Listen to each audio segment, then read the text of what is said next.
इस जेन जी को कैसे संभालना है, भारतीय जनता पार्टी पूरी तरह से क्लूलेस और कंफ्यूज्ड है। और मैं आपको बताता हूं क्यों। क्योंकि जेन जी का मुद्दा सबसे पहले राहुल गांधी ने उठाया था नेपाल में हुए प्रोटेस्ट के बाद, और उसके बाद से भारतीय जनता पार्टी की पुरजोर कोशिश है जेन जी को एंटी नेशनल, जेन जी को लगातार टारगेट करना। नतीजा यह कि सरकार का सबसे कम फोकस एजुकेशन पर रहा है। मगर आज जेन जी जिस तरह से चुनौती दे रहा है जंतर मंतर से लेकर मुंबई तक, उसका कोई सानी नहीं और उसका कोई जवाब नहीं इनके पास। आज इस कार्यक्रम के जरिए मैं जेन जी को सलाम करना चाहता हूं। आपने मेरी पीढ़ी के लोगों को या मुझसे पहले की पीढ़ी के लोगों को सबक दिया है, क्योंकि पिछले 12 सालों से गोदी मीडिया के जरिए लोगों की नसों में जहर भरा जा रहा था। हमें यह समझाया जा रहा था कि इस देश का हिंदू खतरे में है, लोगों को डराया जा रहा था। मगर इस जेन जी ने इससे ऊपर उठकर फोकस्ड होकर मुद्दों को रखना शुरू किया। आज यह पूरा मूवमेंट एक ऑर्गेनिक मूवमेंट हो गया है और इस सरकार को समझ नहीं आ रहा कि क्या करे। अब भी वो खुराफात कर रही है। 20 जुलाई को जिस तरह की बर्बरता हुई, उसके बाद छात्र सामने आ रहे हैं और इस सरकार से सवाल कर रहे हैं। जी हां, जंतर मंतर से लेके पटना से लेके मुंबई तक। और पटना में दोस्तों जो हो रहा है ना, उसे शब्दों में बयान नहीं किया जा सकता। और इसमें जिसे हम कहते हैं ठेठ बिहारी सेंस ऑफ ह्यूमर, जो ठेठ बिहारी पॉलिटिकल अंडरस्टैंडिंग है ना, वो सामने उभर कर आती है। पुलिस वाटर कैनन्स के जरिए पानी छोड़ती है, मगर आप देखिएगा जो वहां आम बिहारी युवा प्रोटेस्ट कर रहा है, वहां पर रेन डांस करने लगता है। नजारा देखा जाए।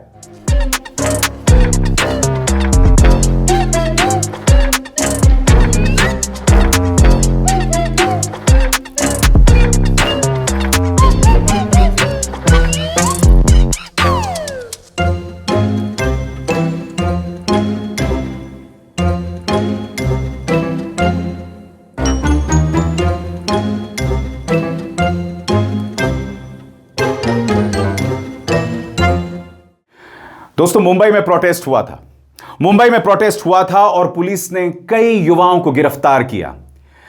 वहां हालत यह थी कि कई लोगों को रोज बुलाया जा रहा था, यानी कि किसी ने प्रदर्शन किया, प्रोटेस्ट किया, जो कि आपका संवैधानिक अधिकार है, और लगातार परेशान किया जा रहा है। इनफैक्ट आप देखिएगा, पुलिस ने यहां 3 जेन जी के युवाओं को हिरासत में ले रखा है और यहां पर खुलकर वो पुलिस वाला धमकी दे रहा है कि मैं तेरे बस्ते में 50 ग्राम ड्रग्स रख दूंगा, तू जिंदगी तेरी तबाह हो जाएगी। अगर ये कोई मुझसे कहे ना तो थोड़ी देर के लिए मैं भी घबरा जाऊं। हालांकि पुलिस से मेरा बहुत पुराना नाता है।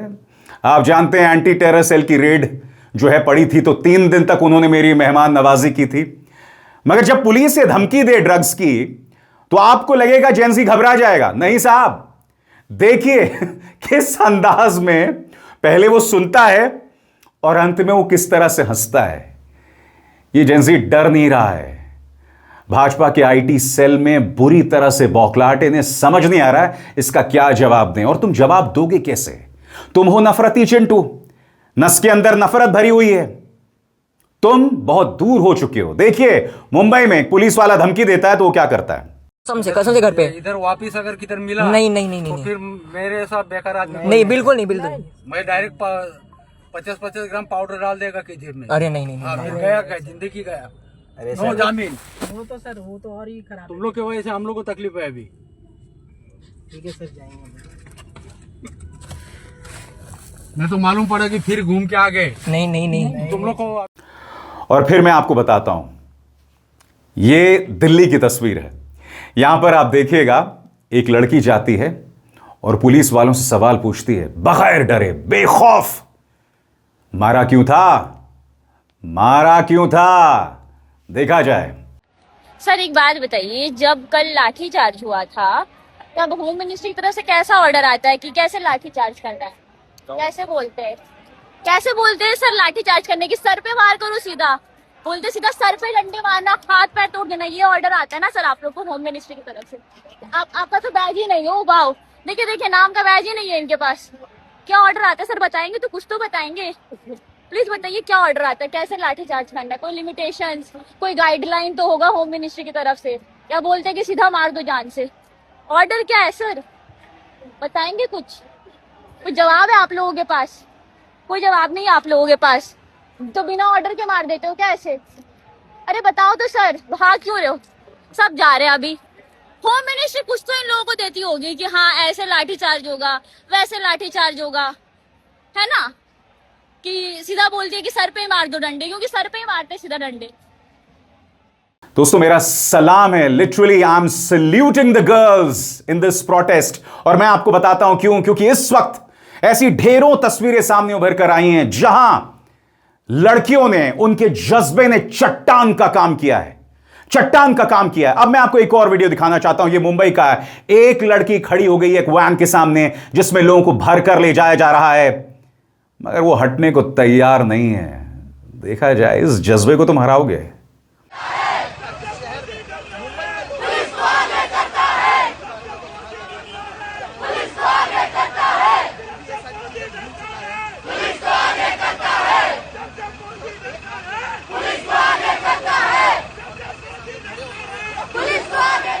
वाकई सैल्यूट है इस जज्बे को।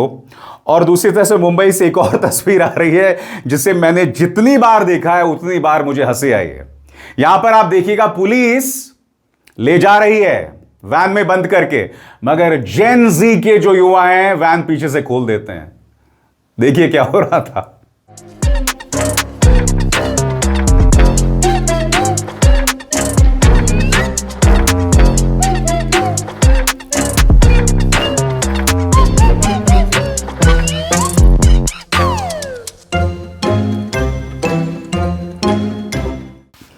और बिहार में बैरिकेड्स लाए तो वहां के युवा जो है बैरिकेड साथ ले गए। युवा पुलिस से कह रहे हैं कि अरे आपने टीयर गैस का इंतजाम नहीं किया। उसके बाद जब रस्सी लगाई तो रस्सी के साथ टग ऑफ वॉर शुरू कर दिया, यानी कि वो जो खींचम खिंचाई होती है ना, मैं नहीं जानता हूं आप क्या बोलते हैं उसको, मैं भूल रहा हूं, वो रस्सी खींचना जो होता है वो खेल शुरू हो गया साहब। देखा जाए,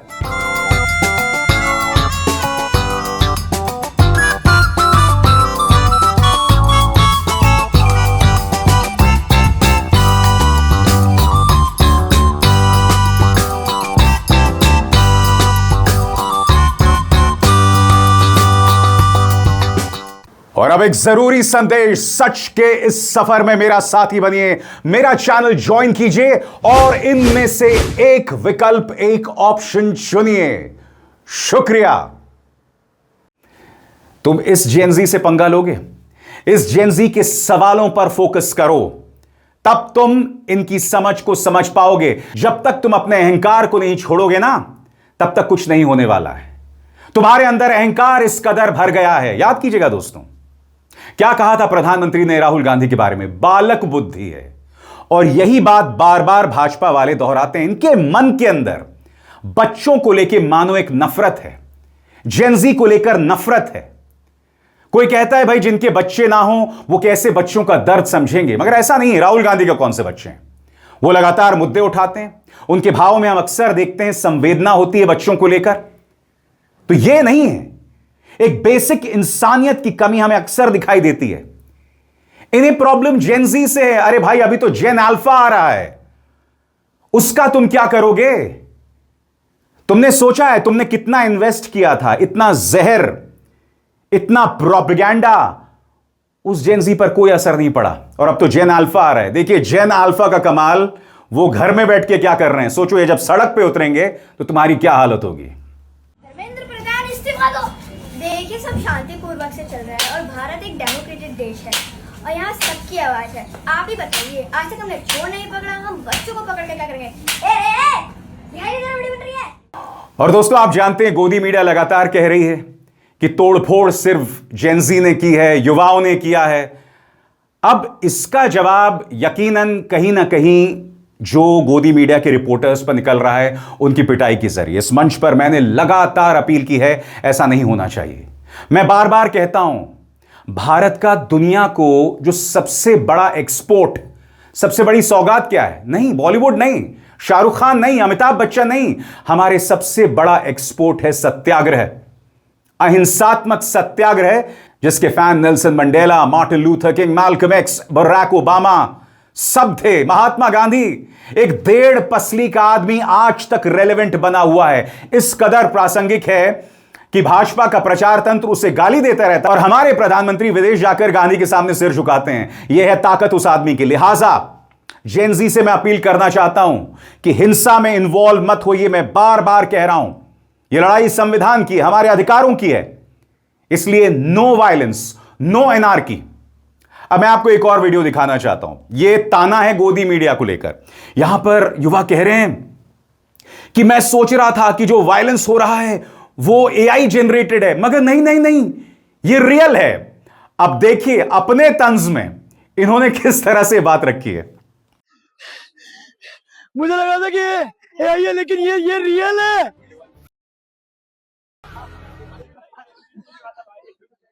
और गोदी मीडिया क्या कर रहा है? मैंने वो रिपब्लिक के जोकर को देखा था, हां वही मुझे ड्रग्स दो वाला जोकर। उसने एक ही प्रोग्राम में जेन ज़ी के लिंक्स पाकिस्तान, उसके बाद नेपाल, अमेरिका, चाइना, सबसे जोड़ दिया। उसने सबसे जोड़ दिया। यह हालत है साहब इनकी। बाय द वे, क्या आप जानते हैं पाकिस्तान का युवा भारत के जेन ज़ी का फैन हो गया है, क्योंकि प्रॉब्लम्स पाकिस्तान में भी हैं। वो कह रहे हैं कि तुम क्या कमाल की चीज हो, तुम किस तरह से सड़क पर उतर के इस सरकार को नाको चने चबा रहे हो। वो कहते हैं अब हम तुमसे नफरत कैसे करेंगे, हमें तो तुमसे मोहब्बत हो गई है। सुनिए ये पाकिस्तान के इंस्टाग्राम यूजर। यार मेरी ना इंडियन से एक रिक्वेस्ट है, जितनी ये जेन ज़ी जो बाहर निकली हुई है सड़क पे, बस इससे ज्यादा नहीं, ठीक है? अब घर जाओ, बहुत हो गया। मतलब इतना अच्छा करोगे तो मैं नफरत कैसे करूंगी? मतलब इतना आसान था। It was so easy to hate on each other and like you know just be enemies. But अब तो मैं फैन हो रही हूँ, क्या करूँ मैं इसका, क्या करूँ इस मोहब्बत का जो मेरे दिल में उभर के आ रही है। And where on earth are you finding the audacity? थोड़ी सी हमसे शेयर कर लो, मतलब सिखाया नहीं था शेयरिंग इज केयरिंग। मतलब प्यार आ रहा है और that it looks extremely difficult, extremely painful, extremely brave, and it requires a lot of strength. And we are all watching you, the world's watching you, and my God, man, are we impressed. और ऐसे ढेरों पाकिस्तानी हैं जो कह रहे हैं कि हम कहने को तो दुबई में बैठे हैं या इस्लामाबाद में बैठे हैं, मगर हमारा दिल जंतर मंतर पे है। तो मैं पूछना चाहता हूं वो रुबिका टिमाकत, वो चौरनब गोस्वामी, ये तमाम वाहियात पत्रकारों से, पत्रकार तो कह रहे हैं नहीं ये लोग, एंकर्स से, क्या ये वो पाकिस्तानी लिंक है जिसका तुम जिक्र कर रहे हो? सुनिए एक और पाकिस्तानी जो जंतर मंतर को सलाम कर रहा है, देखा जाए। पाकिस्तानी जेन ज़ी, मेरी बात सिर्फ 1 मिनट के लिए सुन लो। कॉकरोच जनता पार्टी को देख के हम लोग सारे इनसिक्योर हो रहे हैं कि यार हम क्यों नहीं ऐसे निकलते, हमारे साथ ज्यादा जुल्म होता है, लेकिन हम फिर भी प्रोटेस्ट नहीं कर पा रहे। उसकी वजह सुनो, मेरी ये वीडियो रीपोस्ट करो ताकि हम एज अ नेशन ये सबक सीखें और एक दिन हम भी निकल सकें। हम लोगों की एज अ नेशन प्रायोरिटीज नहीं सेट। हम लोग सारे डी चौक के ऊपर हजारों की तादाद में फुटबॉल मैच देखने चले जाएंगे, लेकिन हम तब नहीं जाएंगे जब पेट्रोल महंगा होगा, तब नहीं जाएंगे जब रेप हो रहा होगा, कत्ल हो रहा होगा, तब नहीं जाएंगे जब इकोनॉमी कोलैप्स हो रही होगी, तब नहीं जाएंगे जब जहाज खरीदा जा रहा होगा और खरीद के कहा जा रहा होगा हाँ तो खरीदे है ना। पाकिस्तानियों, हम लोग की प्रायोरिटीज नहीं सेट। हम लोग इस तरह नहीं निकल सकते डी चौक के ऊपर या किसी भी जगह पे प्रोटेस्ट के लिए। We need to set our priorities at first. तो इस वीडियो को रीपोस्ट करो। Let's start a mission by setting our priorities. Step 1, 2, 3, 4 और 5। 5th स्टेप के ऊपर वी कैन कंसिडर कि हम एक प्रोटेस्ट करें, लेकिन let's start from step 1 and today be a part of this change and make sure you repost this ताकि ये बात पूरी कौम तक जाए। दोस्तों मैं आज आपको एक बात बताना चाहता हूं। 2014 से पहले ना हर भारतीय जो विदेश जाता था वो विश्व गुरु हुआ करता था। 2014 के बाद इन्होंने सिर्फ एक व्यक्ति को विश्व गुरु बनाने पर इन्वेस्टमेंट किया, निवेश किया, यानी कि हमारे प्रधानमंत्री। करोड़ों डॉलर्स खर्च किए गए इस पर, एक आदमी को विश्व गुरु बनाने के लिए। और 2014 से पहले हमारे साइंटिस्ट, हमारे डॉक्टर्स, हमारे आईटी प्रोफेशनल्स जो सिलिकॉन वैली में जाते थे वो हमारे विश्व गुरु हुआ करते थे। अब वो सब पीछे चले गए, सिर्फ एक आदमी पे फोकस। क्या आप जानते हैं आपका यह आंदोलन जो कायदे से 3-4 दिनों में ज्यादातर फोकस रहा, उसने इनकी सारी इन्वेस्टमेंट को, सारे करोड़ों डॉलर्स के इन्वेस्टमेंट को धराशायी कर दिया। आपके सेंस ऑफ ह्यूमर, आपके जज्बे ने इनकी सारी इन्वेस्टमेंट को धराशायी कर दिया। यह है जेन ज़ी की ताकत। करोड़ों डॉलर्स खर्च किए गए थे प्रधानमंत्री को विश्व गुरु के तौर पर पेश करने के लिए, मगर आज देखिए इन आंदोलनों में प्रधानमंत्री नरेंद्र मोदी और उनसे किस तरह से सवाल किए जा रहे हैं। कई जगह आउट ऑफ कंट्रोल है। मगर जब हमारे बड़े बड़े नेता शमशान वर्सेस कब्रिस्तान 80% बनाम 20%, तुम्हारा मंगलसूत्र भैंस दूसरों को दे देंगे, जब वो इस तरह की बातें कर सकते हैं, तो अगर ये थोड़ा सा बिगड़ जाएं, थोड़ा सा भटक जाएं तो क्या है। मगर फिर भी वो भारतीय जनता पार्टी के कई नेताओं से कहीं ज्यादा समझदार हैं। ये उस जेनजी की ताकत है और मैं इस जेनजी को सलाम करता हूं। मेरी एक बार फिर आप सबसे अपील, हिंसा का रास्ता मत अपनाइए, इसे बदस्तूर बनाए रखिए। यह खुराफाती सरकार है, हम नहीं जानते कि इससे ध्यान भटकाने के लिए आगे क्या होने वाला है। और अब सुनिए मैं क्या कहने जा रहा हूं। सबसे इंपॉर्टेंट बात, आपकी लाइफ, आपकी जिंदगी बहुत कीमती है, उसके साथ खिलवाड़ मत कीजिए। अगर आपको लग रहा है कहीं हिंसा हो रही है, अगर आपको लग रहा है, खुदा ना करे, ईश्वर ना करे, वाहिगुरु ना करे, अगर आपको लग रहा है कहीं गोलीबारी हो रही है, तो दूर भागिए उससे। आपकी जान कीमती, आप जिंदा रहेंगे तभी इस देश में आप योगदान कर पाएंगे। और फोकस रहना है दोस्तों। मुद्दा सिर्फ धर्मेंद्र प्रधान का इस्तीफा नहीं है, मुद्दा है शिक्षा को बेहतर करना, क्योंकि यह एक टर्निंग पॉइंट है, यह एक चर्निंग मूवमेंट है इस देश के इतिहास का। और एक बार फिर सल्यूट जेनजी। अब हिसार शर्मा को दीजिए इजाजत। नमस्कार।